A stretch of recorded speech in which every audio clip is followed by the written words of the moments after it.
Commissioner Scott Britton, welcome the Cook County Bureau of Economic Development. You are all friends of the chamber, and we really appreciate your time coming out here this afternoon. So Liz, if you want to introduce the group and take it away. I'm actually going to go ahead and share my screen. Commissioner Britton's gonna give us some a little bit of an overview here.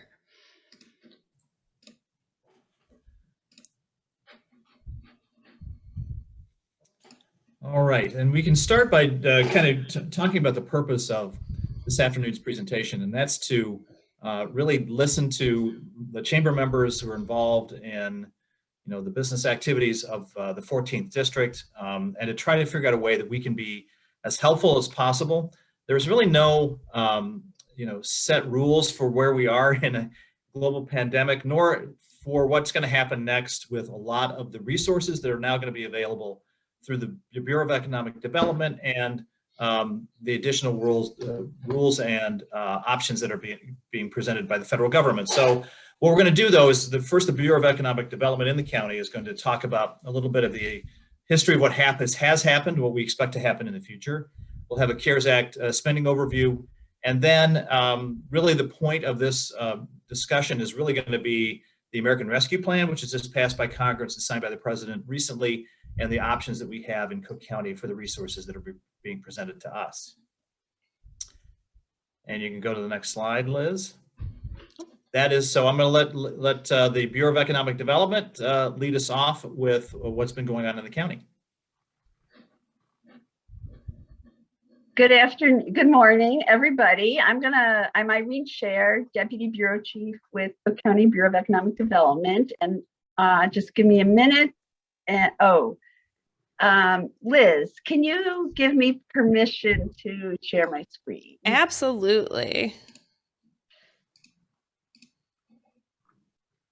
All right, there you go. Yeah. All right, let's see. Hold on, I'm sorry. The county uses Teams, and sorry, I'm having trouble finding it's open on my desktop, but I don't. Is it the slides that you sent me the other day? I can share them for you. Oh, here they are. Wait, I think this is it right here. You guys, are you seeing the screen? Yes. All right, let me just change the view. And one more switch. Okay. All right, so first of all, I'm Irene Scher, Bureau of Economic Development. I'm also joined by Marion, Marion, I'm going to ruin your last name, Pitello. Yeah, from Next Street, and Next Street is our program coordinator and partner supreme. So first, I'm going to do a little bit of an overview of what we've done with the COVID relief funds and where we are going, and then Marion will bring you. We'll finish up talking about some of our marketing initiatives and how we want to connect with you. And if there's time, or it may be just part of the other discussions, we'd love to get your ideas and hear from you regarding what your needs are for small businesses. So most of you know this, I'm sure, but when COVID hit, it had a devastating impact, and small businesses in Cook County were down significantly initially. It is slowly coming back. January 21, you can see it's not as bad as it was, but we are not where we want to be. So this really catalyzed the county and the Bureau in particular to think about how we could work with small businesses. And what we did was develop a small business assistance program to address the COVID impact. And the program had a couple components, pretty straightforward. We provided direct financial assistance and business advising assistance to small businesses.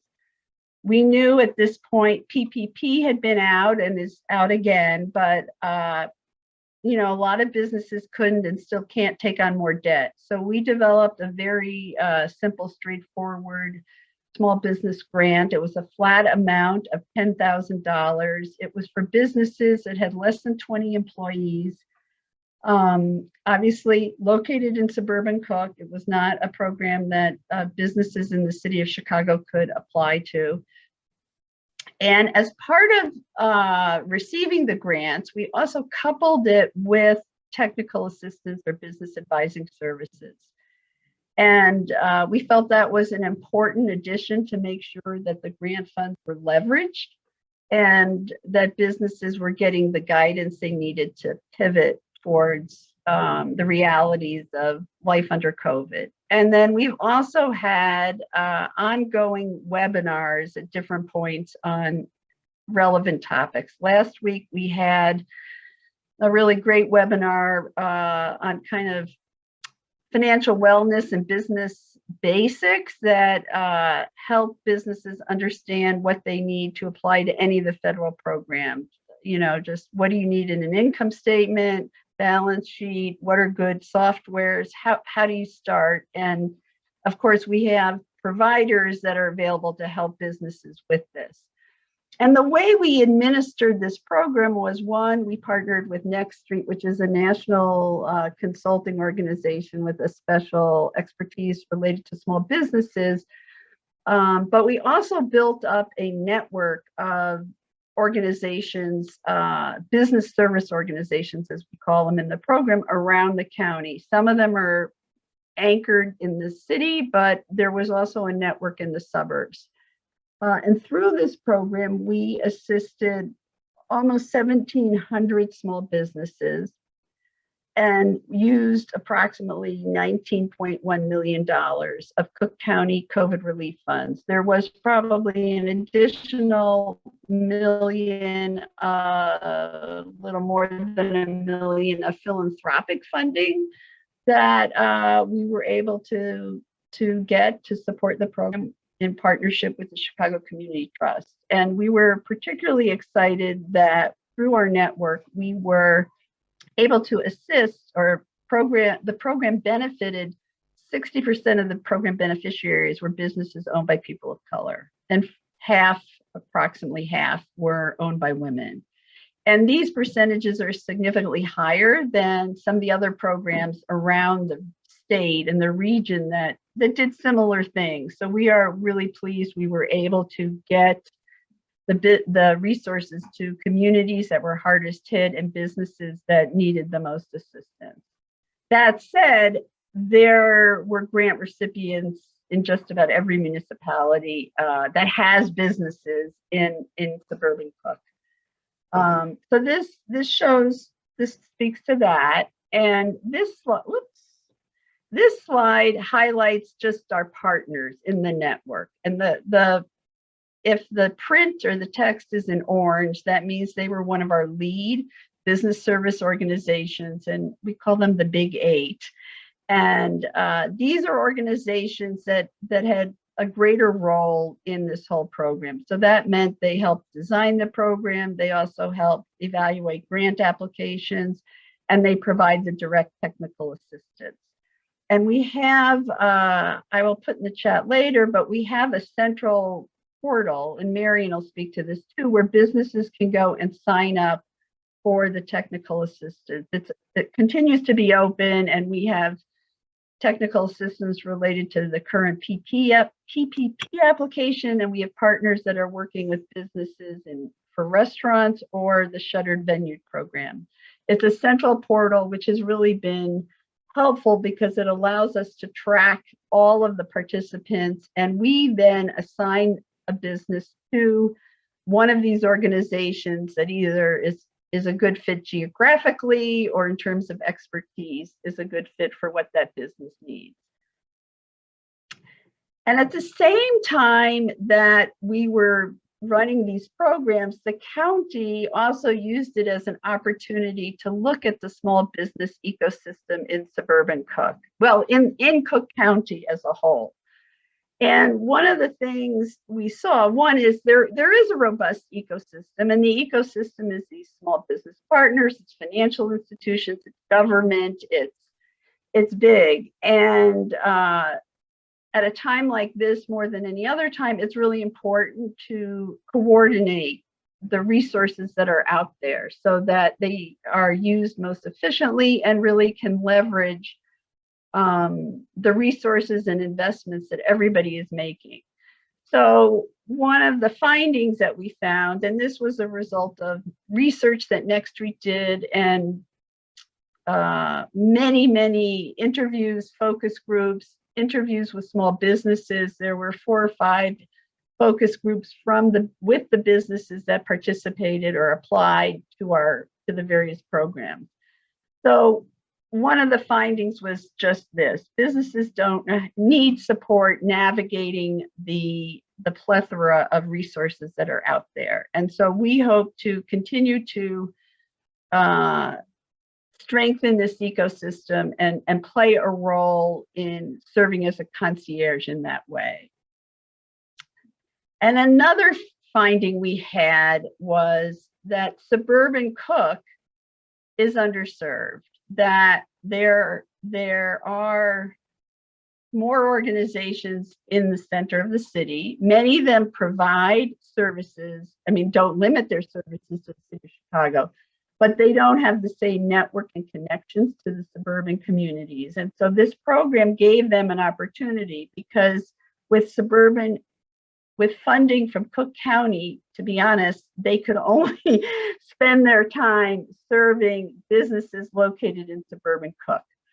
And part of the role of all the, what we call the referral partners, was to identify businesses that might benefit from these other services. And so they help build the pipeline.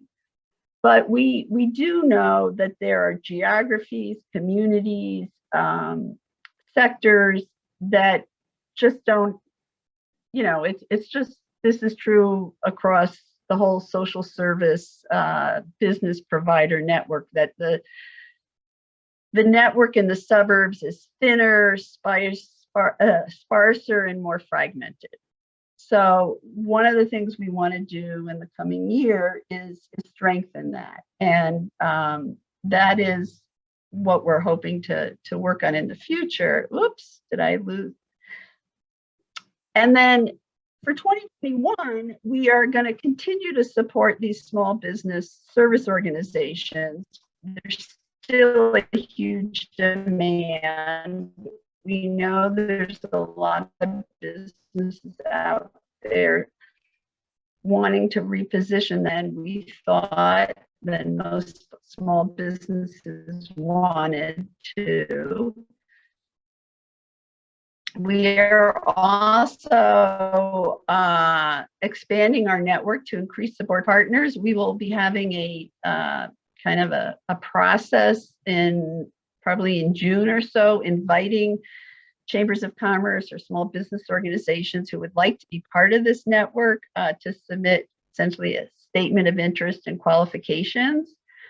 We are also taking this time to revise a little bit our partner roles that we've had the past year. Some things work, some things don't. We want partners to provide the services and use the expertise that they think they do best.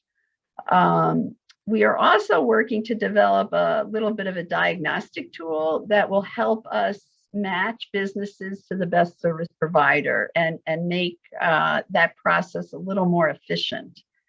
And one thing we started this year and are going to continue to do, and we had a really successful event last week, is just create learning exchanges for both small businesses and our small business service organizations. There is an opportunity for sharing information, best practices.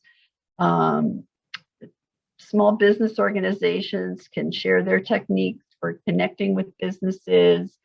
And businesses, we are finding, everybody's situation is distinct, just like, everybody's children are different, but there are many common themes that we hear. And so we use that as an opportunity to provide these shared learning forums for businesses. And last week, as I said, we had one on financial wellness and financial documents and organization. And I can share with Liz, there's a really great toolkit that came out of the webinar that has worksheets and has fact sheets on all of the SBA programs. I think there's there's even a recording of the presentation of the whole webinar if you want to watch it. But and the other thing we want to continue to do is be nimble and flexible and respond to input that we might get from groups like you on how to provide better services. How do we connect with people? We know everybody's tired of Zoom. So we are looking to be more responsive in the coming year. And I'd like to turn it over to my colleague, Marion, who creates all this beautiful marketing material and can talk a little bit about what we're doing right now. Thank you, Irene, and thanks for having us today. So as Irene said, the county has been doing great work. We wanted to make sure that we were reaching those small businesses. And so this year we've been spending a lot of time on marketing. Sorry. It's okay. So we launched earlier this year our Cook County Small Biz website. So it's important to go there. So I think it's cookcountysmallbiz.org is the website. Site, you'll find a plethora of information. I know many folks are interested in the new programs coming out. As Irene mentioned, the Paycheck Protection program is still available through the end of May, and we are offering business advisory services for that. So if someone doesn't know if they're eligible for Paycheck Protection or don't know the documents or how to apply, the BSOs and our business support organizations will help them specifically and talk to them one-on-one to ensure they understand the program and how they could apply for it. The Restaurant Revitalization Grant, as you all know, we are all anxiously awaiting for that to come out from the SBA. That will be funded through the SBA. We've gotten some hints of what that will include. Right now on our website, we have a FAQ on it, as well as an email list that you could sign up so that we can notify you once the grant goes live. And again, for that, we will have the support organizations providing business advisory, what the grant is, what documents will be needed to submit, and how you could apply for that grant. The Shuttered Venues is launched, and I say that, it's launched, but it's down the portal. Unfortunately, so that's been paused until that gets back up and running. But again, we do offer an FAQ on our website and do have a partner who will assist those businesses who are interested in that specific grant and talk to them about what documents they need to apply. And then hopefully the portal will be back up and how to apply for that specifically. On our website, you'll also find, we list events that are coming up. You'll also see that we're doing something for Small Business Week, which is expand your customer base through marketing. It's our marketing program. And we also have a business directory on there. So if you're looking for specific help from an organization, you could find out which organizations help with financing, which organizations help with marketing. And so we're continuing to grow the website as a tool for small businesses and sort of a one-stop shop where they could get a lot of information, hopefully to assist them or ask for help. Oops, now it won't. It's okay. Now it doesn't want to advance. Oh, there we go. There we go. So in this world, there's our website. I encourage you all to go and visit and share it because we are here to assist small businesses, and they could apply to any of the links we have. They could sign up for a class. They could look at our directory. They could sign up for one-on-one advisory. Irene did mention there is the general advisory that is still going on. So there's an opportunity to sign up for that as well on our website. And then of course, we're marketing through Instagram, Facebook, and LinkedIn, and you could join any of these groups and you'll be seeing our messaging coming out over the upcoming months. And so to stay linked in and to get the latest news from us. And then, Liz, you can decide. These were the questions we had that we'd like to get feedback on. We can do this now, later, or, people can just email us. Yeah, if you wouldn't mind, Commissioner Britton is going to go through his slides, and then this was kind of how we were going to wrap up that portion as well, and then maybe we can have a bigger group discussion about those questions if that works. Sure, I will stop sharing. Excellent. Thank So you guys so much for joining us. It's much appreciated. And I can tell you that, and thank you both to Irene and Marion. There's stuff on there that I didn't know, which is a good thing I show up for these, because then I can find out the things I can do to try and help our small businesses. But a lot of this stuff is fluid. So we talk about being nimble in everything we do. Things change rapidly, but we do have a pretty significant resource that I think does not get used as much as it could be, particularly in suburban Cook County. And, there are times when I've heard people say, well, in the northern suburbs, you don't really need that much help. I think that's absolutely untrue, particularly in this pandemic world. We can use all the help we can get. And these resources, I think, are going to be essential to aiding people and to finding resources that will get us back on our feet. And with any luck, to expand the businesses that we already have that continue to need help. So we can start with my slides, and I'll see where we can kind of give you an overview of what your government has been doing the last year or so. It has been a very busy time. This is actually an exciting thing for me to talk about, because typically all I talk about is vaccines, but that is actually going pretty well. So we started off not great, but we have really turned a corner, and I think we are now vaccinating huge numbers of people. And we've now, as of today, throughout the country, we're open for everybody 18 and over. So I hope if there's any issues that people can still look at us as a resource for vaccines as well. But now we're going to talk a little bit about what has happened with both the CARES Act, which we had from 2020, and then what's going to happen in the future. So you think about the CARES Act and you think, boy, that was a huge project of the federal government. It is now dwarfed by the subsequent American Rescue Plan. But the state of Illinois received $4.9 billion in what we call CFR, or coronavirus relief funds. These were all divvied up in different ways. Like the city of Chicago got its own allocation, but then we, as a county, being over 500,000 in population, we were distributed a set amount of money ourselves, and that was $429 million, which we used for a number of different purposes. Liz, you can go to the next slide. We did a lot of direct expenses. One thing about the CARES Act, which was somewhat frustrating from a government standpoint, was that we had very, very specific rules. It's kind of like the PPP rules when they first got rolled out. There were things we could and could not do with that money. And I had a lot of municipalities and businesses who needed help, but we were a bit hamstrung by what we could spend those dollars on.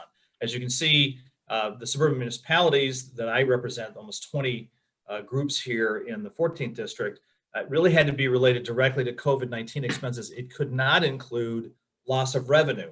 It could only include money you're actually affirmatively spending that in some way was related to PPP, or to the use of facilities or supplies that had some relationship to the pandemic. There was a number of economic development initiatives that that Irene has gone through, and we did have a fair amount of support, both mortgage and rental assistance, technical assistance, and small business grants. And then we also tried to work as best we could on the PPP loan program. I can tell you that I had my law firm is a small business in the city.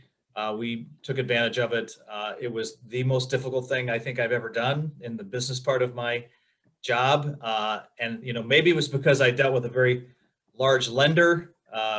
It rhymes with Chase, but they were not exactly, as on task as I would have liked them to be, but they've done a lot better. And we've gotten to the point where I think things are pretty good for everyone in Cook County as this lifeline has continued. And you can go to the next slide. A lot of people have asked, where is this money going? And obviously there's always going to be an equity lens to everything we do in the county, as there should be. This shows you kind of the amount of care impact funding that was based on need. That also related to areas of the county that had a higher infection rate. There were just a lot more people in certain parts of the county that were suffering directly from the actual disease of COVID-19 than other areas, and they needed additional funding and additional help. And this shows you, as you can see in the west and south sides, there was a lot more damage from the pandemic. There was certainly plenty of damage up here as well, and we also received an allocation of CARES Act funding for that. You can go to the next slide, Liz. So we've tried to do as much as we could with a lot of different aspects of how the county can help our small businesses in particular. And that has included, we've had a lot of people who couldn't pay their rent. We've had a lot of people who were thrown out of work. We've had a lot of businesses that were simply unable to continue, and businesses that didn't want to. And Craig and Solomon and I were talking before we started. We don't want to let anybody go, but in order to do that, we needed help, and actually we needed help with the government, and that came through in a number of these different issues. The Cook County Recovery Community Initiative helped a lot. We did a lot of work listening to our small businesses and trying to find ways we could help them. Again, with an equitable approach to everything we do in the county, particularly how it affects particular regions in suburban Cook, and that was reflected in how we allocated these resources. You can go to the next slide, Liz. So this is where we spent our $428.6 million. You can see 68% went to direct costs. We had substantially more direct costs, at least, or indirect costs than that, some of which we could not make up for, and that was just a hole in the budget. But we did the best we could. But knowing that we had to have some allocations to economic development and to our units of local government, that was a substantial percentage of the money that we allocated to those particular areas. And I think those were, essential to keeping a lot of businesses open, particularly in suburban Cook. You can go to the next slide. Within the Community Recovery Fund, you can see that small businesses received a substantial portion of the allocation, along with homeless sheltering, legal aid. One thing that we have now put in place, and that I was part of the task force on, I realized that we were going to have a lot of people who were unable to pay their rent. They have received rental assistance, but they're still behind. And there are going to be a lot of people who are going to be evicted, and mortgages are going to be foreclosed once those moratoriums are lifted. And I understand why that happens, but we're also trying to find a way to provide some help for those people, both in rental and mortgage assistance through the county, but also through legal representation, which I've taken a particular interest in providing legal aid pro bono to individuals who are going to need it to do counseling, mediations, all with the goal of keeping people in their homes to prevent homelessness. Obviously, that's something we don't want to have come out of the end of this process. And that has now been put in place, and CARES Act funding has provided substantial amounts of the resources for that. You can move on to the next slide. This gives you an idea as to where the money has gone, particularly as it relates to small businesses, job training, direct assistance, and rental assistance. I also think that you can see by these numbers that, while these are substantial amounts of money that were unique in CARES Act funding, being supplied with the dollars that were needed. It was not nearly as much as was probably required, but we spent what we could from when we were given the allocation from the federal government. The need, however, is still significant and is still something that we need to address going forward. You can go to the next slide. This gives you an idea of where all these small businesses were located. Again, there's a perception sometimes that particularly those of us in the northern suburbs do not receive kind of an allocation of county resources. That is not true. As you can see from this map, there were places all over that received assistance, including in the 14th district. And those were, from gig workers who obviously were without a job, to small business grants and technical assistance, and for forgivable loans, which I believe has been, again, an essential lifeline with the federal resources and with everything else we've done to try to keep those businesses open and to get them through what we hope here is the last stage of the pandemic. And you can move on. So the next part of this is really, I think, the essence of what I wanted to do today, which was to let you know that the American Rescue Plan, which passed Congress and was signed by the president, is an enormous resource to suburban Cook County, one that we will never have again, I hope, in our lifetimes or the lifetimes of anybody we know, because I think we are given an opportunity for the first time to do things with a view towards expanding our small businesses, making them thrive, which then employs people, which means that people have an income, which means they pay taxes, which means we help our government continue to run without having to raise taxes further, which is obviously something we're trying to avoid at all costs. Now, when I first heard the numbers that were going to come through the American Rescue Plan, it was in the range of something similar to the CARES Act for suburban Cook County, which was in the range of $400 to $500 million. Not chicken feed, but certainly not the kind of money we needed to do the things that I think are going to be essential to growing our economy and to helping our small businesses in particular. Well, it turns out we're getting close to $1 billion. Now, the budget of Cook County is $6.9 billion. So it's not, as a percentage term, it's not that significant, but it is enormously important for the things we can do with that money and to expand opportunity, particularly for our small businesses, as we allocate resources as we go forward. So you can go to the next slide. One thing I'll tell you that the limitations under the American Rescue Plan are substantially less onerous than they were under the CARES Act. And so we have a lot more flexibility, not a ton of, not limitless flexibility. We can't have big parties with the money, but we do have the ability to have, to direct this money in places that we could not under the CARES Act.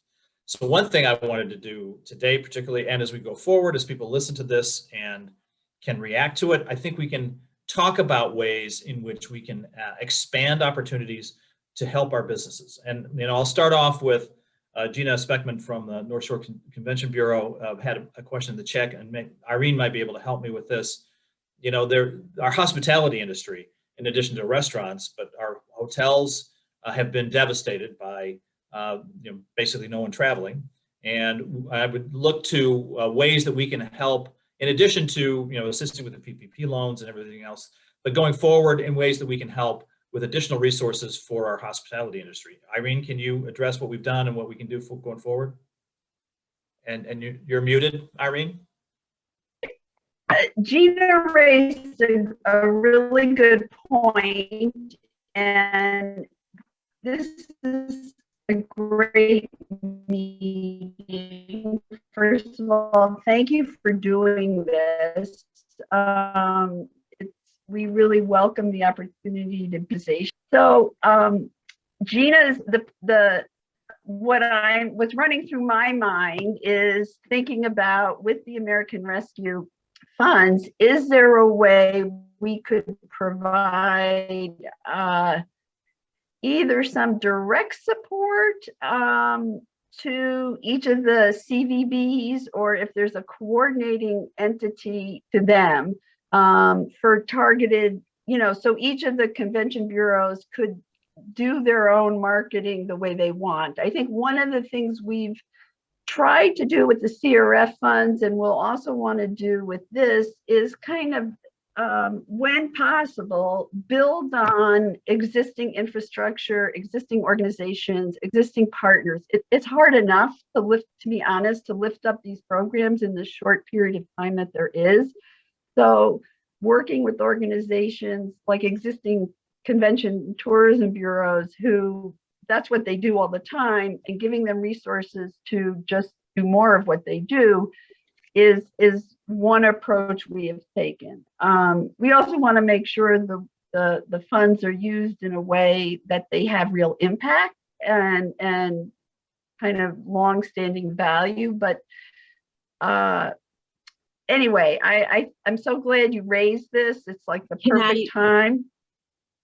Go ahead. Yes, we, the suburban Chicago CVBs, are working through a program from the Chicago Metropolitan Planning Association. We're doing a major co-op marketing campaign that's being spearheaded by Choose Chicago, and it includes the 15 bureaus in Metro Chicago also, and we're each participating in it. My peers in DuPage County and Lake County are using their county money that they're getting from, the ARRA Act or whatever it's called. So like, not only is it, a vetted real program, but it's, you know, happening. They also got CARES Act money. And the reason why I bring it up is it's like almost like we are at a negative being in Cook County, because, you know, especially I feel sorry for my communities that are, you know, north, like Northbrook, Glenview, Wheeling, who are in Cook County. You know, their direct competition are the communities just north of them over the Lake County border, who got millions of dollars of funding of support through the Lake County CVB that got money from Lake County, the county. And the issue comes at hand because, it's, not that I'm biased, but I am biased because when we're sitting and promoting these hospitality related businesses, we are helping hundreds of businesses. And, it's really unfair that just across the border, a hotel is getting this kind of support from their county. And because we're in Cook County, it's just, there's no program to date for us. And it's just not fair to these businesses. It's not a level playing field. So I don't know if there's any thought or, and again, if there, I could get I have the outline of the programs that Lake County has done and DuPage. Like I work very closely with my peers in these other bureau areas, and they they don't get to spend the money any way they want. It's very detailed, but it's in support. And I'll stop talking in this 1 second. These businesses got support for sometimes rent relief, delay in paying taxes. They got PPP support, but all that support helps them pay people and, not get kicked out into the street from their buildings. But what they really need is demand. They need people going and sleeping in their rooms and eating their food and going into the restaurants. And nothing replaces really demand, which is what we do. And if you talk to these businesses, they'll all tell you what they really need is the customers feeling comfortable and coming back. So that's really what we see our role as. Well, thank you. I think that's helpful.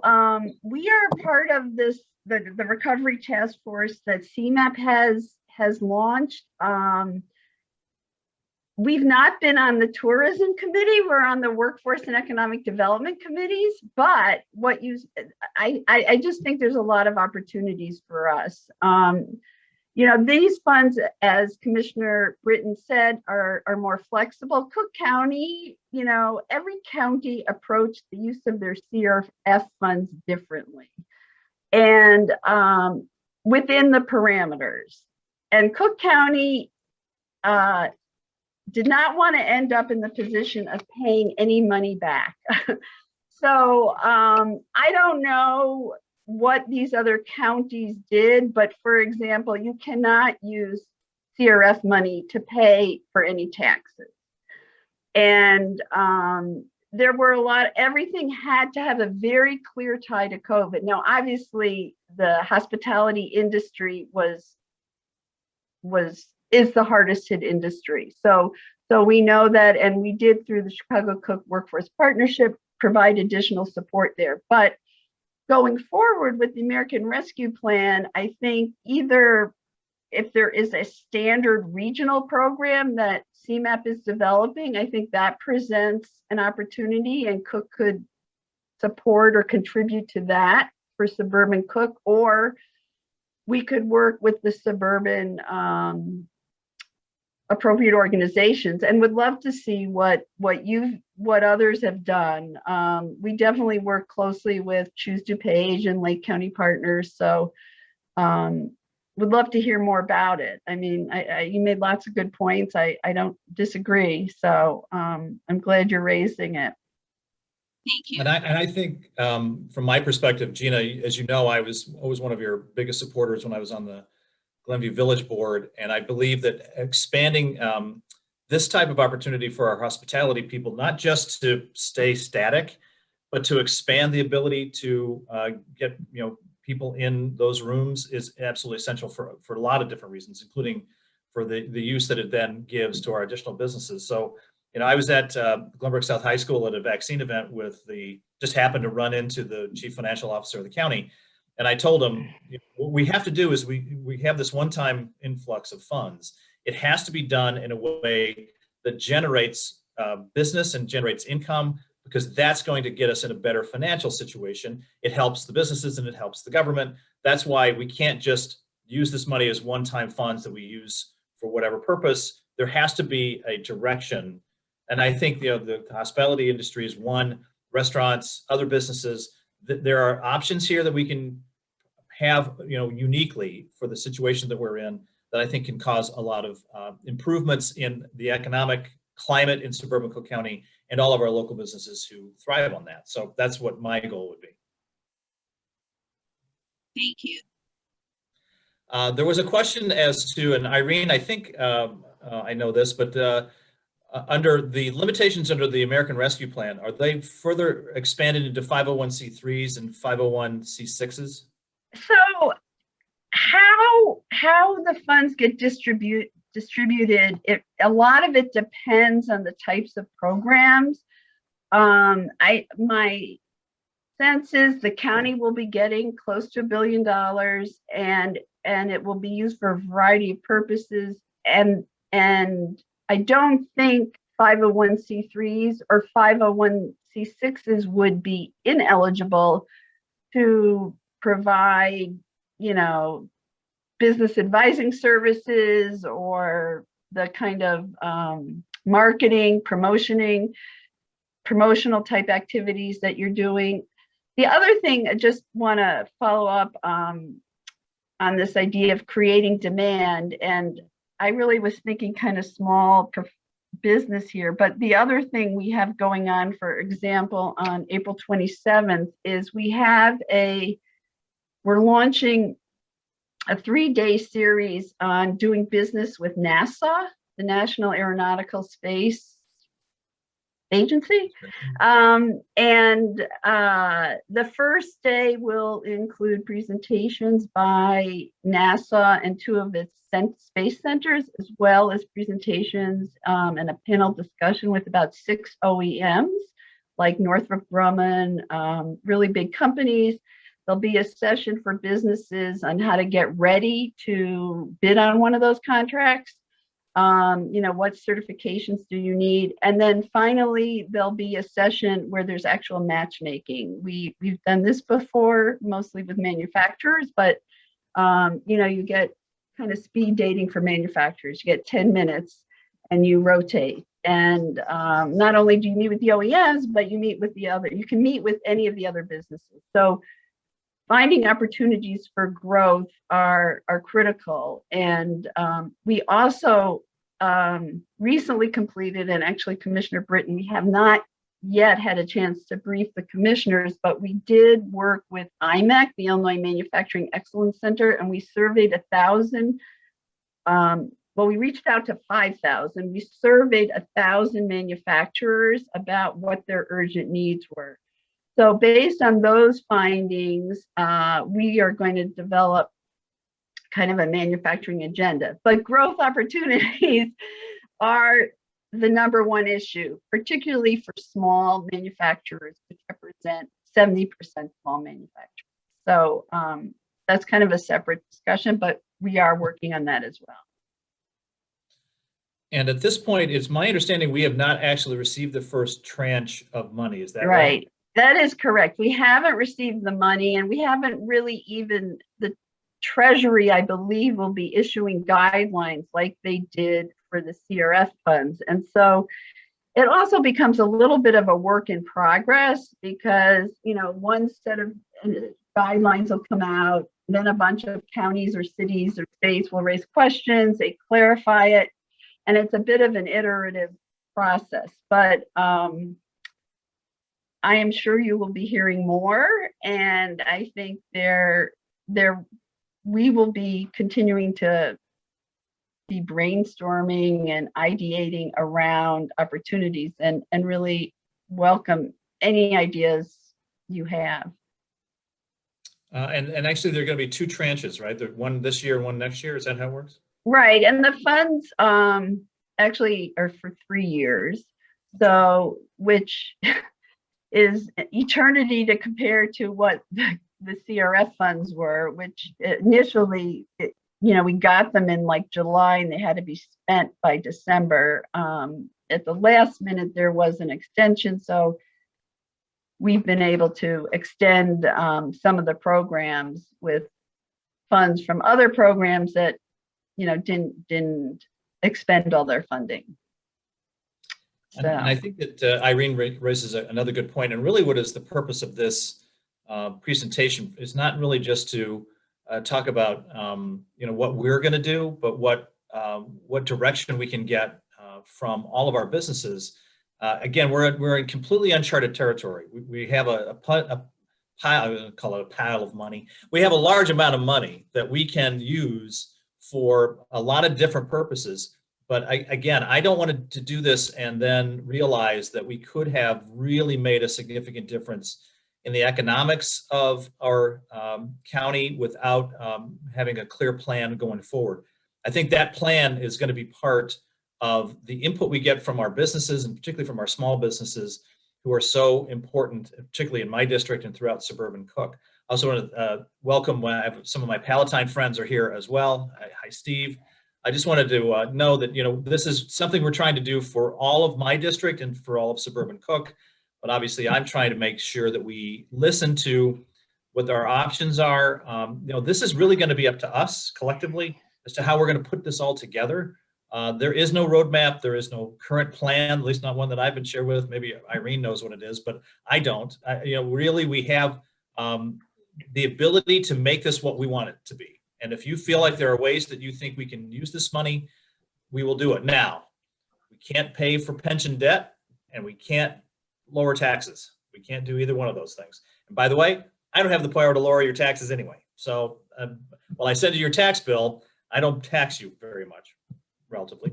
So what I can do, though, is I can provide economic opportunities for our businesses that may not exist today that will expand your ability to do things in the future. And speaking to both Gina and Irene, one of the things I think we can do to keep our businesses viable and to expand the fact that people are going out is to finish this vaccine process.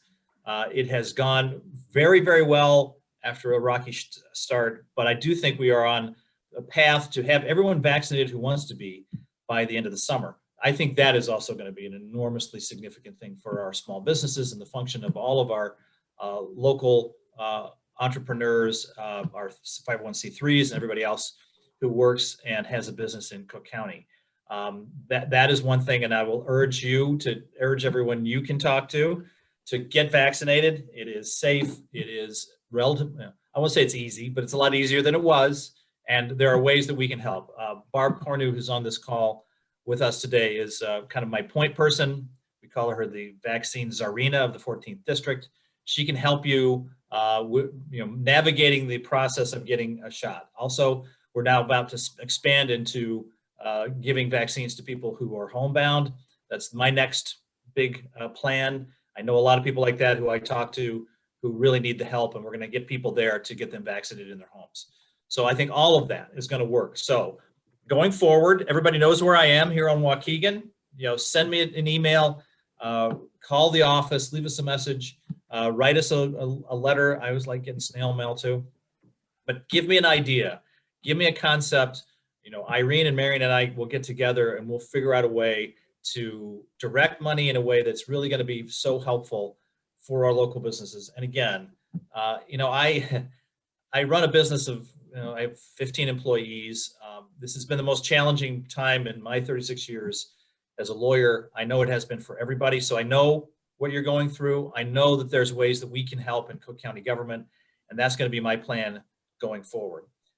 If there's no other questions, you can just raise your hand or unmute yourself. I'm happy to take anything else that might come along, but I do believe that we can then wrap things up, and I'm looking forward to your ideas, your thoughts. I don't care how crazy they are, just let us know, and we'll do what we can to make sure that we're going to be able to take care of everybody who has needs, and I know they're significant and they're continuing.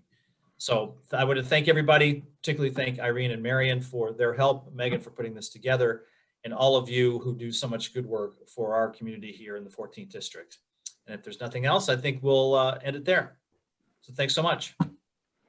Thank you, Scott. Thank you, Marion. Thank you, Irene. This is such important work that you're doing, and we truly appreciate your time and your support. And we'll do an e-blast out to our members and ask for them to follow up with you directly. Sounds great. And Liz, if you can share the names, organizations, and emails for everybody on the call, that'd be great. We may have some of you in our database, but we may not. And want to make sure that you're getting all the news. And just something one of my teachers used to say in terms of ideas, dare to be dumb. There's no bad ideas. Just shoot us any ideas that you guys have. That sounds great. Thanks again. Will Thank you, do. Megan. Thank you. Thanks, everybody. Bye. Thank you. Bye, Have a good everyone. day. Bye-bye.